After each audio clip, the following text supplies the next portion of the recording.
Was it Ajahn Apide champion? Yes, Apide champion.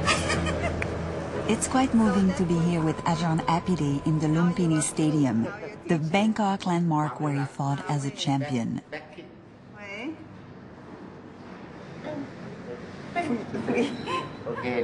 And I am warned, don't step into the ring.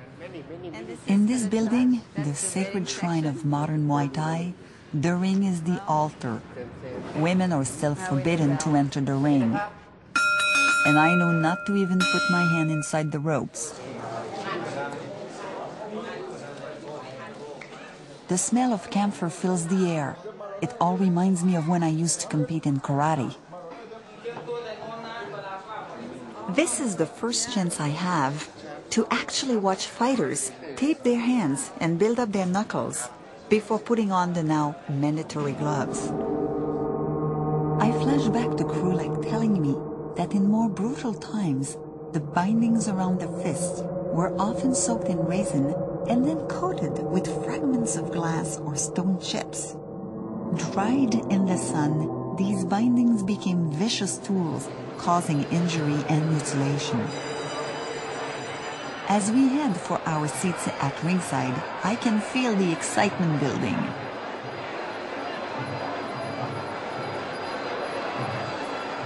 Watching the Ramwai unfold, I'm reminded that avid gamblers insist they can tell who will win just by watching how well a fighter performs this ritual. Having chosen a winner, a frenzy of betting begins in the stands across from me.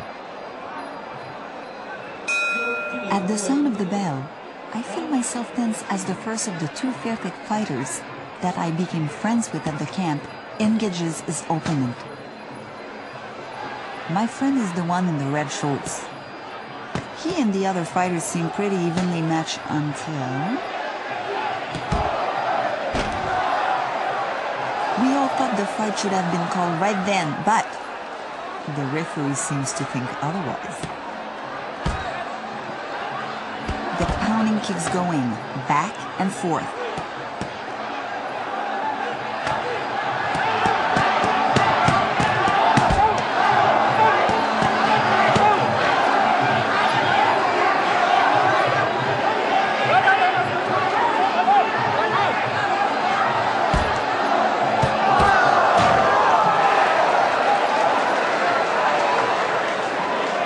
He gets him on the temple, right there.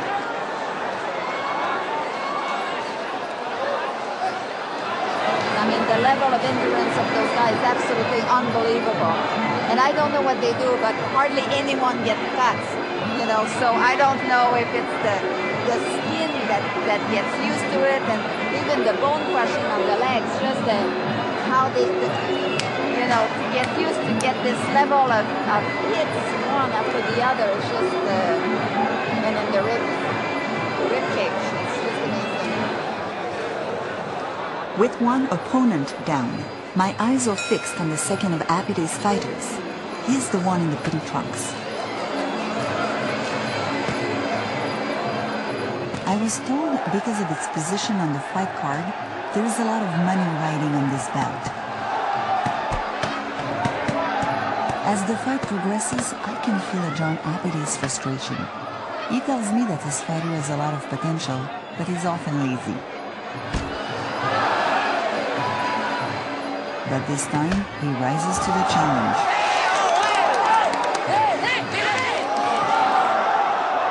As the fighter comes to kneel in front of his patron, I'm struck by how much of Muay Thai's past is still evident today. The massage, the wrapping of the hands, the Ramwai ceremony, and the respect for the king. These traditions keep alive the spirit of the ancient warriors.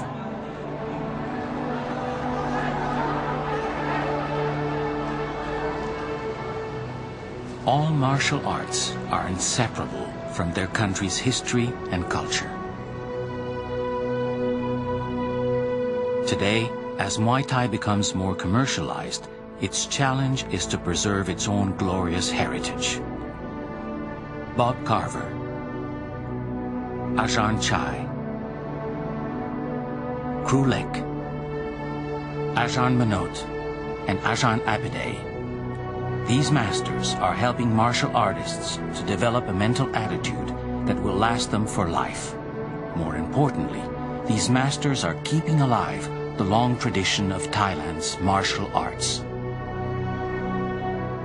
And they have taught me well. Muay Thai is the most rigorous of all the martial arts I've tried. The extreme fatigue, the rush of adrenaline of performance, nothing pushes a mind and body to such limits. A sudden swirl of wind convinced the masters of Krabi Grabong that my presence could help rescue their dying art. Such is their sincerity, they've almost convinced me too. My goal as a martial artist is to transcend the daily dimensions of life, to win what the masters win, a touch of invincibility.